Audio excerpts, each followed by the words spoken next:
Есть такая птица – чиж. Маленькая, как воробушек, ничем особо не примечательная, но очень добрая и доверчивая. Ее легко можно приручить. Но в минуты опасности инстинкт самосохранения и желание защитить свое гнездо оказывается сильнее. И тогда птичка-невеличка летит ввысь и прячется в вершинах высоких деревьев. И тогда начинается уже другая история.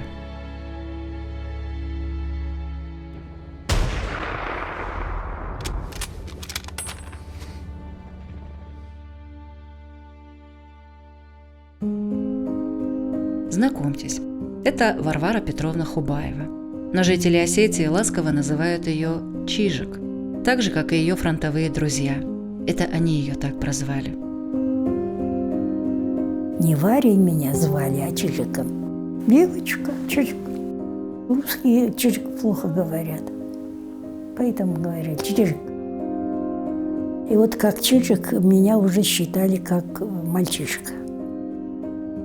Конечно, приятно. Просто тогда становлюсь моложе. Сейчас меня никто уже так не называет. Майскими короткими ночами,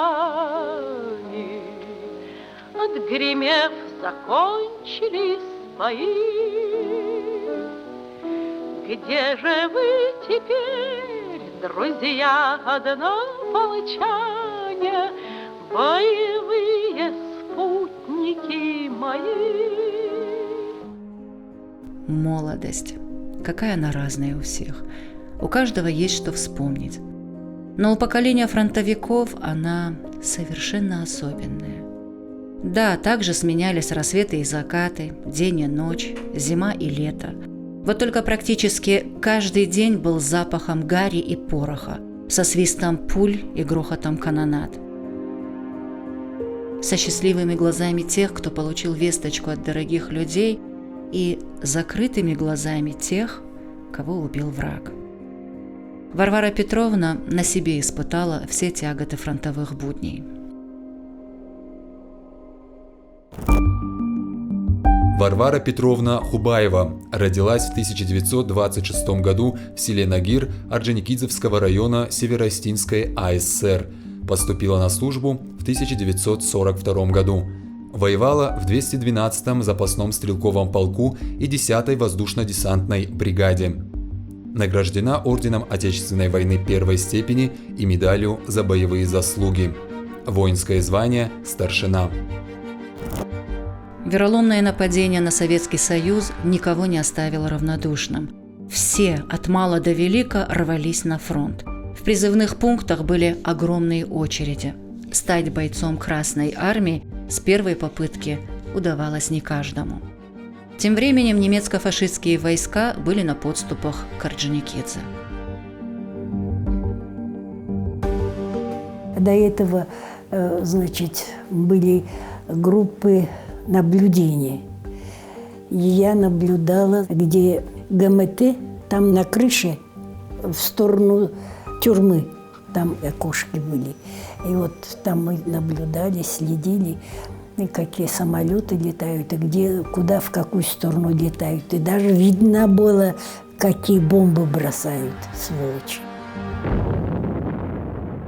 Началась война, уже здесь были, Грозный, около Грозного все. И вот 212-й запасной полк стоял за Грозным, там несколько километров. И оттуда из Грозного, из Владикавказа собрали девчонок. Вот отсюда 125 девочек было, из Грозного было. И все это собрали, и под Грозным там Горячеисточнинское поселок был. Когда-то там горячие источники были и санатории. А потом источник исчез, нету, не идет вода из-под земли горячей. И красивые здания, большое здание.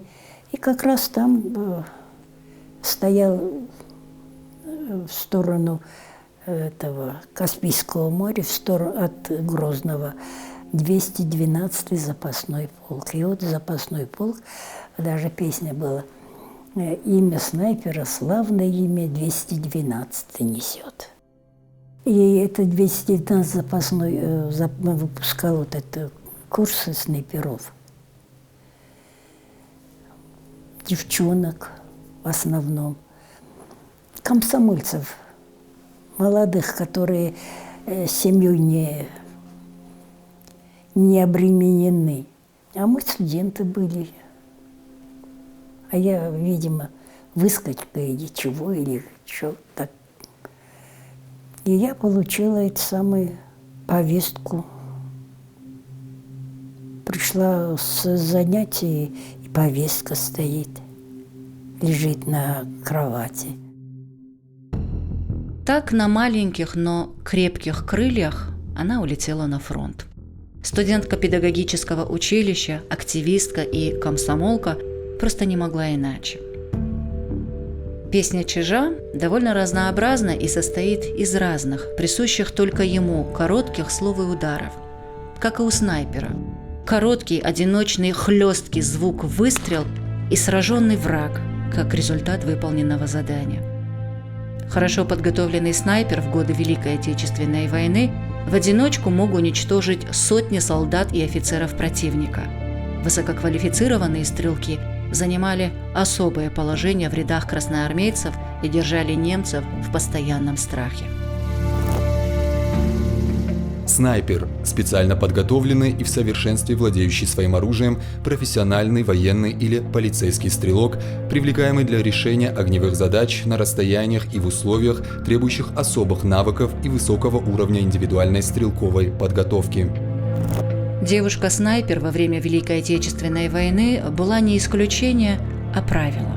Говорят, они блестяще справлялись с заданиями, так как обладали большей выносливостью, терпением и интуицией. В Советском Союзе первые женские курсы по подготовке стрелков открылись в 1942 году. Подобный набор девушек был и на Кавказе. В их ряды вступила и Варвара Петровна. После обучения девушек распределяли по воинским частям. Варя начала свой боевой путь в 10-й воздушно-десантной бригаде. Она до сих пор с ужасом вспоминает один из самых первых эпизодов ее фронтовой жизни. Первое задание это было страшное. Первое задание было на голубой линии. А по дороге, когда мы шли уже, когда кончили курсы, нас группами отправили. Вот. И вот шли пешком, начали стрелять, и мы рядом такие канавы были, кинулись туда и спрятались, и земля это самое, как-то не так. А потом узнали, что там расстреляли людей и полуживых закопали немцы.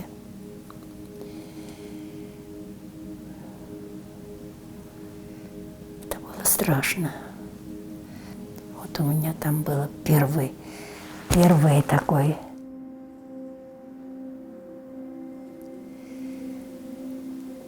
Нехорошее впечатление. Думаю, как это расстреляли и полуживых закопали. И земля еще трясется. Старались, видимо, что-то еще делать.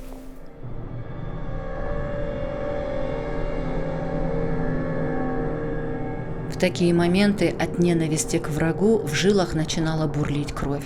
Хотелось одним махом, одним выстрелом очистить землю от зла и коричневой чумы.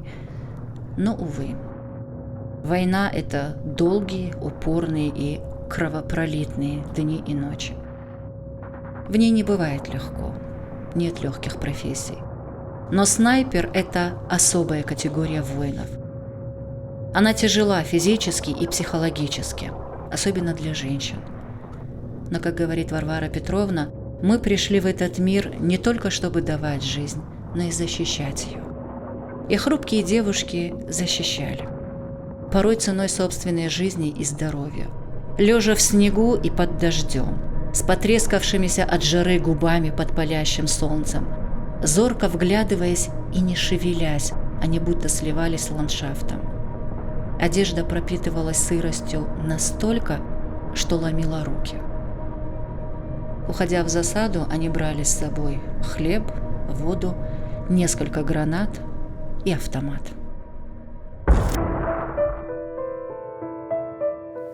Снайпер – это же человек, который Стреляет точно. убивает. Да. А вы девушка. А мы все девушки были. Ну, в такие моменты не думаешь, что ты убиваешь человека? Нет. Просто он враг? Снайпер думает, как можно больше уничтожить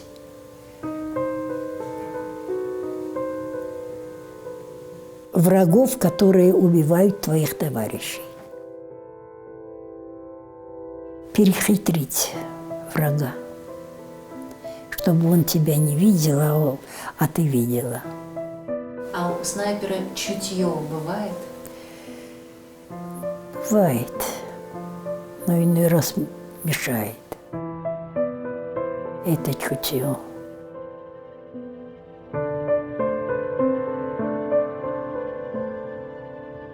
Был случай, старшина утром рано приносил кушать.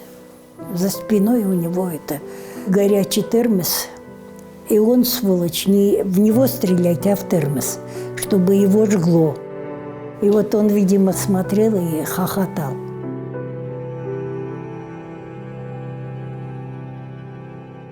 И вот за этим фашистом, сволочью, я гонялась сколько.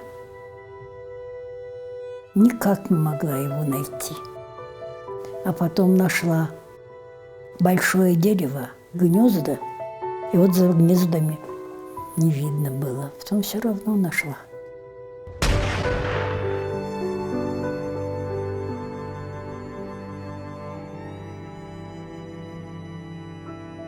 Когда свободное время, я всегда дома была, в мечтах. Как дома игрались, как бегали, как там мама. Летом как хорошо дома, фруктовый сад.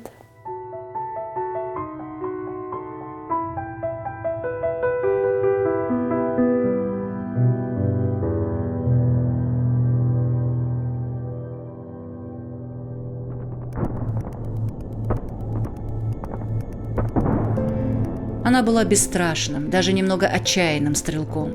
Ходила в разведку, участвовала в освобождении Моздока, Краснодара, Новороссийска, Керчи. Керчь. Это слово до сих пор вызывает у нее и гордость, и безграничную горечь и боль. Гордость за то, что внесла свою лепту в освобождение, а боль осталась навсегда. Красивое название «Голубая линия» стало для молодой девчушки местом полным слез и отчаяния. Голубая линия – условное наименование системы оборонительных рубежей немецко-фашистских войск на Таманском полуострове. Общая численность таманской группировки немцев достигала 400 тысяч человек. Новороссийско-Таманская наступательная операция войск Северокавказского фронта стала заключительной в битве за Кавказ. В ходе ее был прорван мощный оборонительный рубеж немецко-фашистских войск, названный «Голубой линией». Разгромлена его группировка и полностью освобожден Таманский полуостров. Рубеж прорван в ходе Новороссийско-Таманской операции осенью 9 октября 1943 года. Мы заняли Керченский полуостров. И вот когда переправлялись, у нас был плот деревянный. И попал туда снаряд. Я была одета. Плыть надо было. Силы уже не было. И тут ребята увидели. Чижик говорит: буль-буль. И вот подплыли, взяли винтовку мою, сняли. А я была, у меня там патронтаж, у меня там гранаты, винтовка, все это Я взялась за ручку. Они взяли двое. Один за приклад, а другой за дуло. И вот они вдвоем плыли, а я сзади, как лягушка. Меня вытащили. Ну, прошло некоторое время. Уже все обосновались, заняли это Керчь. А с северной стороны Керчи стоял большой-большой кирпичный завод. Ну, там еще были немцы на окраине. И вот во время наступления, а до этого ведь с разведчиками ходила, в разведку там. Проходили, ничего, все было нормально. Я не обратила внимания и наступила на мину.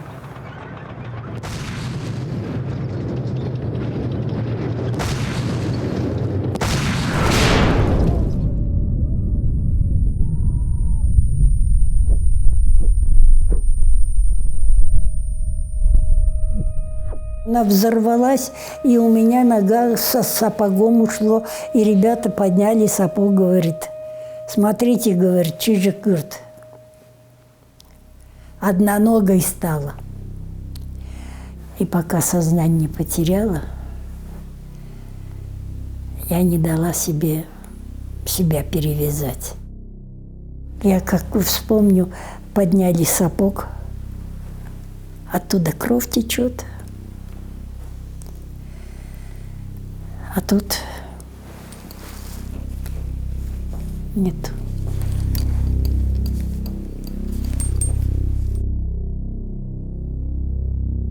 Меня привезли в Краснодар.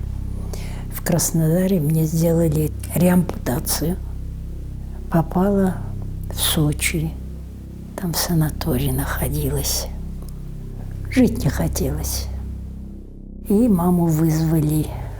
Мама приехала там, туда-сюда, чего, что. Вот отсюда поехала. Мама не одна, а с дочкой брата поехала. Мама-то русский язык плохо знала. Собственно, не знала, не говорила никогда. Обыкновенная осетинка. Тяжести. Такие вот сейчас вот вспоминаю, мне так, как я выдержала все. Как выдержала такой удар? Где нашла силы совсем еще молодая девушка? Сложно сказать. Но снайпер всегда был элитным воином. Воспитать в себе характер такой силы может далеко не каждый. Чижик смогла. Несломленная, уверенная, сильная, она вновь встала на крыло, превозмогая себя и боль, душевную и физическую. После войны Варвара Петровна окончила историко-филологический факультет пединститута города Заучакау. На костылях в институте. Кругом все здоровые, а ты идешь на костылях с одной аудитории в другую. Идешь, а там ребята бегают, не увидят, не заметят, и толкнут тебя, и ты летишь, как это, футбольный мяч.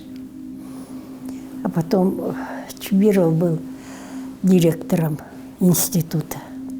И меня как-то увидел, так упала.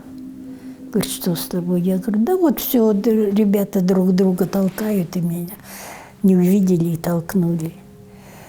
Так он им такое надавал, ругал. Говорит, еще раз увижу, говорит, выгоню. Я здесь не хотела смотреть те подружки, с которыми росла мои ровесники, все здоровые, а я на двух костылях, мне было, не знаю, как больно. Себя ругала. Потом была поездка в Сибирь, прожила там больше года, но от холодного климата начинали болеть фронтовые раны. Поэтому Варвара Петровна переехала в Ашхабад, который на долгие годы стал ее вторым домом. Работала заведующей архивом Туркменского государственного университета, где и познакомилась с будущим мужем Леоном Амировым. Он тоже преподаватель в школе в Ашхабаде. Он окончил Бакинский университет, физмат. Он математик был. И прислали туда. Квартиру ему тут же дали, рядом со мной. Но у меня было, конечно, уютнее, у меня было, конечно, вкуснее. Ну, сошлись. И у меня сын, и вот дочка. Сын старше дочери на 4 года. Я старая. И вот живем втроем. Дочка, внук и я. В такие моменты я радуюсь, что они у меня есть. Я стараюсь всегда, как мне не больно, и не хныкать. Мне больно, я смеюсь. Я ходить не могу, а прусь. Потом ночью не сплю, это ничего. Вы себя сильным человеком считаете? Была сильная, сейчас я уже не сильная. Уже старая. 90. Что значит вот по-вашему, сильный человек это какой? Сильный человек, который добивается своего. Своим трудом. Старается. Тишина. Такая заветная в годы Великой Отечественной. Мечта миллионов солдат, которые шли в атаку. Они теряли родных, друзей, сослуживцев, но, несмотря ни на что, защищали, освобождали и побеждали. На парадном костюме ветерана орден Отечественной войны первой степени, медаль за боевые заслуги и многие другие. Но самая большая награда – это мир. Мир, который дался очень дорогой ценой. Ценой 27 миллионов жизней. 9 мая – это праздник радости и слез. Где-нибудь в укромном месте наревусь и успокоюсь, чтобы они не видели.